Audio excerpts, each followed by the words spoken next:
Hi, everybody. Welcome to English Digest. I'm Stephanie. I'm Tom.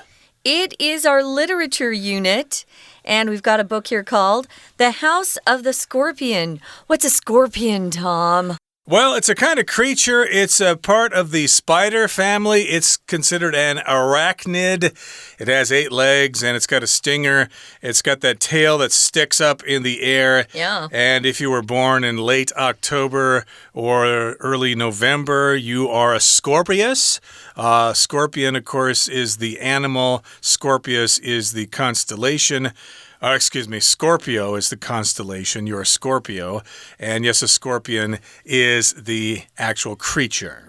I grew up in the desert in Arizona, and I used to do a lot of yard work. So I would mow lawns and pull out weeds and do things like that. Well, one time I was at my dad's law office outside working by a palm tree, and I stuck my hand in to turn on the water by the palm tree, and oh man, something stung me and it hurt, and I didn't even think it would be a scorpion, but it was, and my hand swelled up. It kind of looked like a baseball mitt. It got so fat. It was kind of scary, but since my mom and grandma had both been bitten before as children and adults, they're kind of used to it. They knew what to do, but boy, it hurt for 2 days. Yeah, well, if you live in the desert, of course, you might encounter animals like that. I did not live in the desert. I lived farther north. They like the heat. They like the heat, but we had to deal with more, gentle animals. You had snakes, right? Snakes, but I was always afraid of getting attacked by crowds or big packs of rabbits. Rabbits sometimes could get real hungry. No. And they would gang up on humans. Are you kidding? Yeah, they try to hit us in the face with their fluffy tails. That would really hurt. But in any case, yes, The House of the Scorpion is the title of the book we're going to be talking about in the next couple of days. It's a novel for young readers, so you might want to consider reading this book yourself, although it's over 300 pages in length, so you might have to spend some time away from your phone to read this book, unless you do actually read it on your phone, which you could actually do if you order an ebook. But this book was published way back in 2002 by the author, Nancy Farmer, and we'll talk about the story and the author herself as our lesson continues for the month of June. So let's get to it. Let's summarize our featured novel, The House of the Scorpion. Here's the first day's lesson.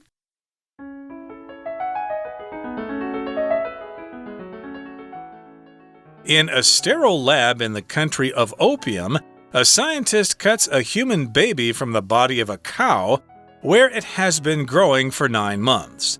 The infant is a clone of the country's leader, Mateo Alacran, who established the nation as a young drug lord over 100 years ago. El Patron, as he is respectfully called, is nearly 140 years old due to the scientific advancements that are available to him as a wealthy and powerful man. His young clone, Matt, grows up isolated in the loving home of Celia, ignorant of his origins. Every day, she leaves him alone in the house while she goes to work for El Patron, then comes home to tell him stories and cook him exceptional traditional food from Aztlán, the country to the south where she and El Patron grew up facing great hardship. When the naive young Matt is discovered by other children who live nearby, his life changes overnight. He learns that he is a clone, but worse, he learns that people regard clones as animals, not as people. Though most people treat him with disgust and hatred, Matt gets to meet El Patron, who he loves immediately and instinctively. El Patron provides Matt with educational opportunities and enrichment, as well as giving Matt one of his own bodyguards, Tam Lin. Matt takes refuge in his relationship with Tam Lin, eventually coming to consider the bodyguard a father figure. He also develops affection for Maria, a local girl, who is, like him, the offspring of a powerful man. Maria is a principled and tender-hearted child, and Matt is frequently captivated by her passionate approach to life.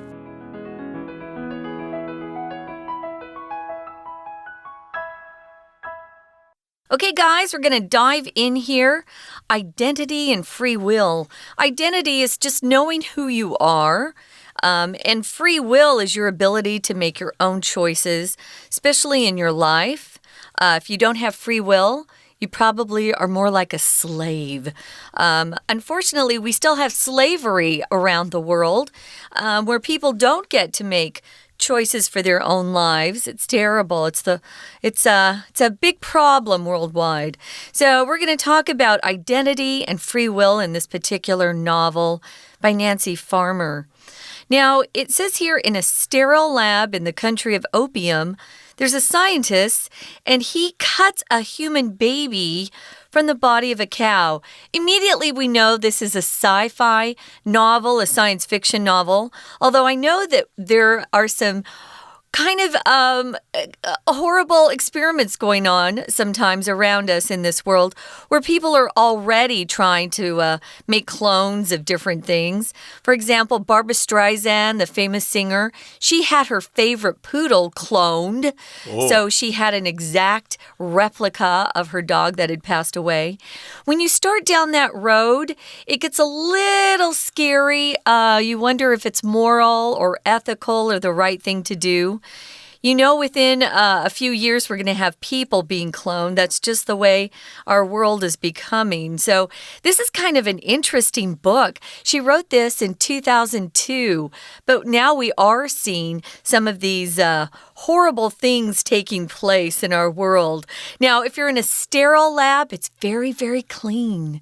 If you go to the hospital, hopefully all of the instruments and the things that the nurses and doctors use on patients are all sterile or very, very clean. If it's sterile, it doesn't have any germs on it. So we're in a country they're calling opium. Opium is actually the name of a very addictive drug. Opium. And here we've got a scientist, and he's cutting a human baby, a little baby from the body of a cow. So that baby was actually grown inside a cow rather than a mom or a mother. And it's been growing there for 9 months. Right. Of course, we talk about cows as the general word for niu, especially cows that are used in the United States for steak and hamburger and stuff like that. But technically, the word cow refers to the female of cattle. Cattle is the actual word, but since nobody really knows this kind of stuff, cow is a general word for that kind of creature, whether it's male or female, although technically it's not correct. Cow does refer to the female. I thought a male was a steer. Yes, a steer or a bull, and cow is the female. Cattle is the actual word for that animal. But in any case, yes, that's where this baby's growing, inside a cow, and it's been growing there for 9 months. Now, the infant is a clone of the country's leader, Mateo Alacran, who established the nation as a young drug lord over 100 years ago. So, yes, Stephanie did talk about the word clone. It can be both a verb and a noun, a clone of something, or to clone. Cloning is the actual science of doing that. And the person here, his name is Mateo Alacran. And by coincidence, the word alacran in Spanish means scorpion.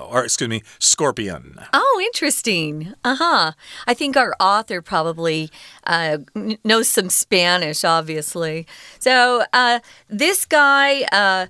Mateo Alacran established the nation as a young drug lord over 100 years ago. So if you establish something, you set it up. Maybe you're establishing a new custom or a new tradition in your home. A lot of times parents will do that. My mom was always establishing new family traditions. Or you could establish a new organization, maybe an institution, an educational institution, maybe a new business. But you set something up. You get it organized so it can run. Now, he was a young drug lord. And if you're a young drug lord, you're a bad guy, again. Kind of like that Pablo Escobar that we also talk about in this month's edition. If you're a drug lord, whether you're young or old, you're selling illegal drugs, drugs that get people addicted to them, like cocaine. There are lots of opium. Cocaine's a big one. And fentanyl, which is coming from China, actually. But it's not a good thing to be a drug lord. You hurt a lot of people. So El Patron is what they call him as a title. It's a title of respect. So if you're respectfully calling someone something or respectfully doing something, you're showing a lot of honor or respect towards somebody, showing them that you consider them to be worthy of respect and honor. Respectfully, of course, is an adverb. So we use it with verbs typically or as a way to modify adjectives. So he's respectfully called that. Now, the noun, of course, is respect. Show respect to your parents. Show respect to your teachers. You respectfully obey your parents or respectfully obey your teachers. Be respectful to your parents, which would be the adjective form there. And just in passing here, let me mention that el patrón in Spanish means the boss. Okay, so this person is nearly 140 years old. And of course, that's because of scientific advancements that are available to him as a wealthy and powerful man. Yes, indeed, if you're rich and powerful, even if you sell drugs, hey, you can get access to this kind of treatment, while the poor slobs, working in the fields, have to die much younger. Okay, and the next sentence here says, his young clone, Matt, grows up isolated in the loving home of Celia, ignorant of his origins.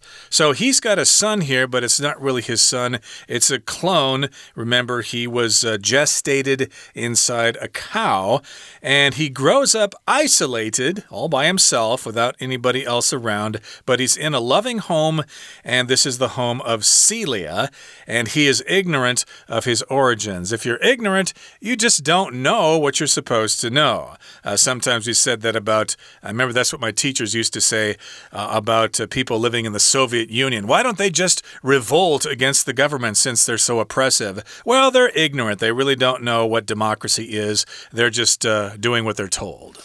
Yeah, a lot of times people, believe that their government or their media are telling them the truth, but they're not always. So, yeah, I wanted to mention that if you're a clone, it means that Matt actually has Mateo's DNA or genetic material. So he's an exact copy of El Patron. You've got to remember that because that's an important part of this story.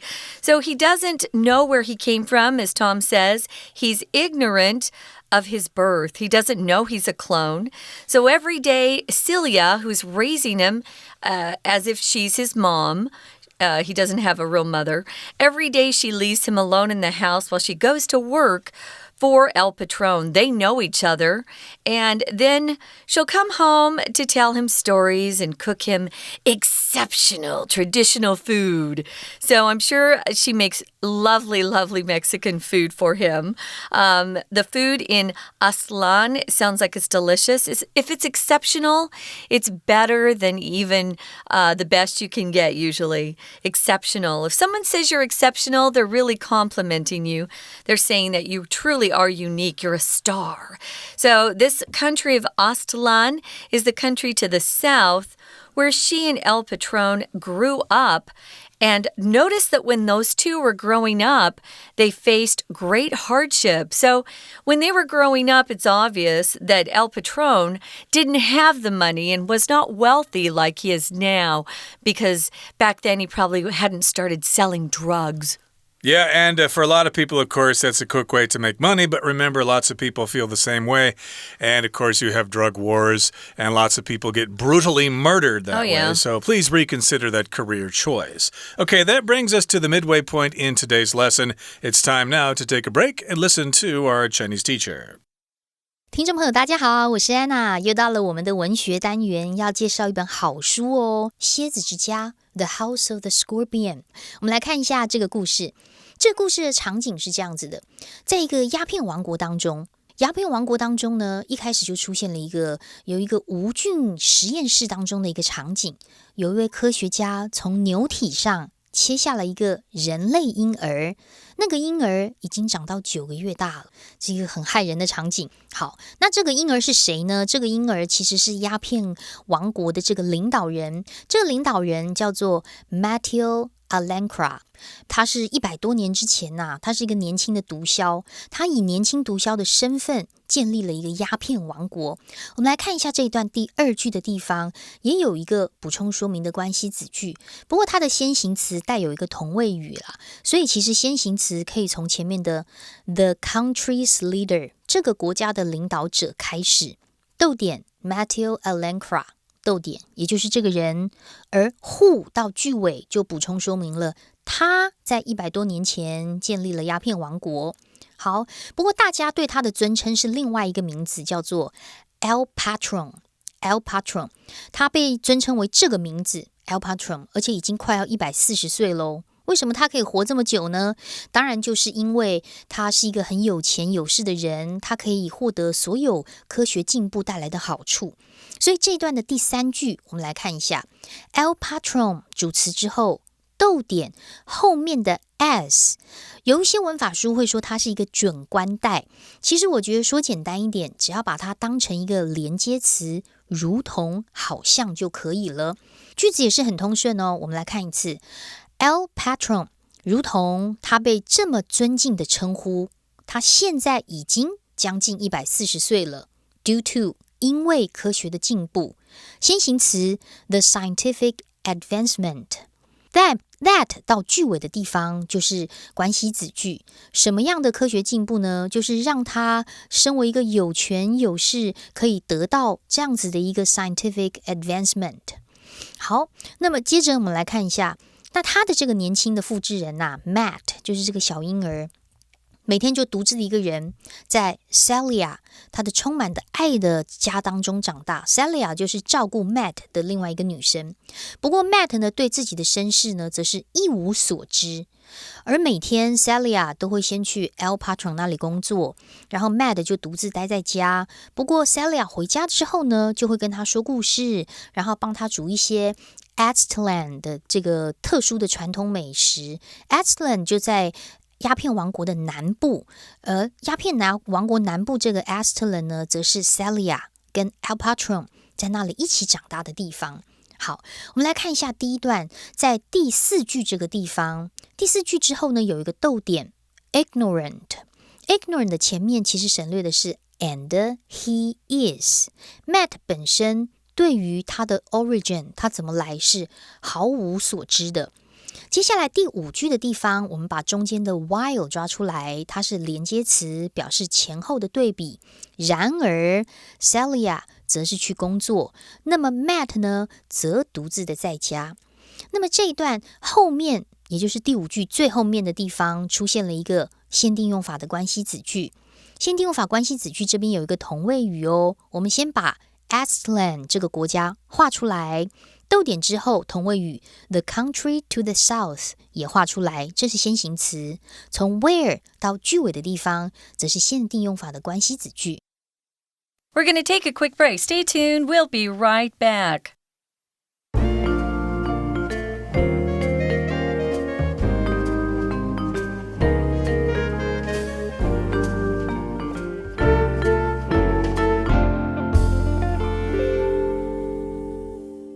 Okay, let's continue to summarize our featured work of literature for the month of June, The House of the Scorpion. Okay, so it's basically focused on Matt, who is the clone of the country's leader, Matteo Alacran, who is a drug lord.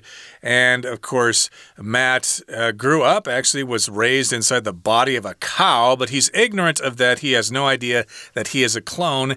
He's growing up isolated in the home of Celia. And of course, again, as I said, he is ignorant of his origins, and he's all alone when she goes out to work for El Patron, the boss, and then she comes back to tell him stories about Aztlan, which is the country to the south. Aztlan actually is a real word. I think it refers to the home of the Aztecs, basically, they're what they consider to be their homeland. So let's continue with the next paragraph here. It says, when the naive young Matt is discovered by other children who live nearby, his life changes overnight. So remember, Matt was living an isolated life. He was separate from everybody else. Yeah, if you're isolated, you're alone. You're not with other people. Exactly. So, yeah, he was naive. And if you're isolated, if you don't really come in contact with other people, you kind of just don't have the knowledge that other people have. So you are naive, which means, again, you just don't know a lot of things. You're kind of ignorant about things. But the other children who live by find out about him, and then his life turns upside down overnight. He learns that he is a clone, but worse, he learns that people regard clones as animals, not as people. So yeah, if you have children in the future, and if you decide to have clones in the future, be aware that they'll be considered as animals and not as people in the future. So reconsider that choice. He's kidding. Now, one thing for some of our long-time listeners, you know that we've had some novels where clones are only grown or produced so that they can help the original owner of the DNA or genetic material. In case they get sick, they can take that clone and use some sort of organ or body part to help them. So that's why they're considered as animals. They're not people. They don't get to choose their own life. They're just there to be used by the ones who actually created them. So though most people treat him with disgust and hatred, Matt gets to meet El Patron, who he loves immediately and instinctively. So he feels like there's a connection between them. In essence, Matt, you could say El Patron's his father because it's the same DNA, although he didn't raise him. And he certainly doesn't look at Matt as someone he should protect, as most parents would. Disgust is that feeling where you just can't stand somebody or something. And you just, are so upset and you express a lot of disapproval and you want to say, no, that's gross. Disgusting. Disgusting is an adjective. Of course, this is a noun, so you have to treat someone with disgust. Or here we add the word hatred too. So yeah, people don't treat him well at all. Although he does get to meet El Patron, and Matt's a good kid. He thinks, oh, this is a great guy. I love him. Now, if you feel something instinctively, it's like no one has to teach you. You just feel it inside naturally. Your instincts are those gut feelings you have inside that no one needs to tell you. You just kind of feel that something's right or wrong. And he wants to love El Patron, not knowing that El Patron will only want to use him in the future for his own purposes. And El Patron, the boss, provides Matt with educational opportunities and enrichment, as well as giving Matt one of his own bodyguards, Tam Lin. Okay, so he's his clone here, his sort of son. So El Patron provides him with an education and also with enrichment. Enrichment means getting extra things.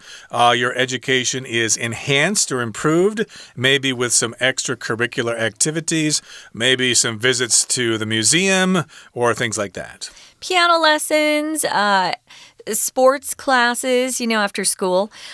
We often will use the verb more, like milk is sometimes enriched with vitamin D. You'll see that vitamins are often added to different foods to make them more healthy or healthier for you. So, yeah, he provided some great educational opportunities to help Matt. And he got his own bodyguard, which Tom mentioned, Tam Lin. So he takes refuge in his relationship with Tam Lin. If you take refuge somewhere, it just means you're going somewhere where you can be safe from danger or harm. You feel peaceful there. And so he's taking refuge in his relationship. Tam Lin is kind towards him, whereas other people treat him with disgust and hatred. Right, so Matt considers Tam Lin a father figure. You like the dad I didn't have. Yeah. And he also develops affection for Maria, a local girl who is, like him, the offspring of a powerful man. So affection here just means wonderful, delightful feelings for somebody. You kind of have a crush on them, basically. You're fond of them. He's fond of her, or maybe he's even in love with her. She's a local girl, and like him, she's just the daughter of a powerful man. So if you're the son or the daughter of somebody, you are their offspring. It says that Maria is a principled and tender-hearted child. If you're principled, you have a lot of good moral values. You know the difference between right and wrong. You do the right thing. You want to be an honest person with integrity. And Matt is frequently captivated by her passionate approach to life. Sounds like she likes to live life to the fullest, enjoy life. If you're captivated by someone, it means someone really is interesting to you, and you just find them fascinating. Sounds like our guy here, Matt, has a crush on Maria, that he kind of likes Maria, maybe romantically, perhaps, or at least as he gets older, he will. We're going to find out more, guys, but first, we're going to listen one more time to our Chinese teacher. 那么当天真的这个年少的这个 Matt 被住在附近的其他小孩发现的时候，他的生活当然一夕之间改变了。我们来看一下第二段第一句的地方，有一个限定用法的关系子句，先行词是 other children， 关系子句则从 who 到后面句尾的地方。那么为什么会一夜改变呢？因为他发现他自己是复制人，而且更糟糕的是，他发现大家都把复制人当成动物而不是人。在这句话第二句的地方， learn 不是学哦，而是 know 得知知道。我们看到两个 know， 两个 learns， he learns that 到句尾受词， but worse he learns that 到句尾是另外一个受词，所以这里的 that 都是无意义的连接词，连接整个子句当成 learns 的受词。好，那么接下来我们来看一下因为呢，大多数的人其实对他当然就很讨厌啦，很有敌意啦。不过他本身的这个复制的来源，也就是 A+，当他看到 Matt 的时候呢，就会出于本能的非常的疼爱他。当然 A+会对 Matt 提供了很多的教育机会啦，还有富裕的生活，而且还将自己其中一位保镖 Tamlin 给了 Matt。 那当然在他们的相处当中， Matt 就得到了很多的慰藉，而且还视 Tamlin 为一个父亲的形象。那么之后呢，他还对Maria 产生了一个爱慕之情。 Maria 是谁呢？她是一个当地本地的女生，跟 Matt 一样是一个有权有势的男人的后代。当然她的心地很善良温和，所以他们的感情也很好。我们明天还会继续说这个复制人的悲歌与觉醒蝎子之家的故事哦。我是安娜，我们明天见。That is it for today's lesson. Thank you for joining us. But because this is such a wonderful story, and of course it's a work of fiction, and it's designed for young readers, but still we're going to continue talking about it because we think it's a book you might enjoy. So we'll continue summarizing the story in our next program. Please join us then. From all of us here at English Digest, I'm Tom. I'm Stephanie. Goodbye. Bye.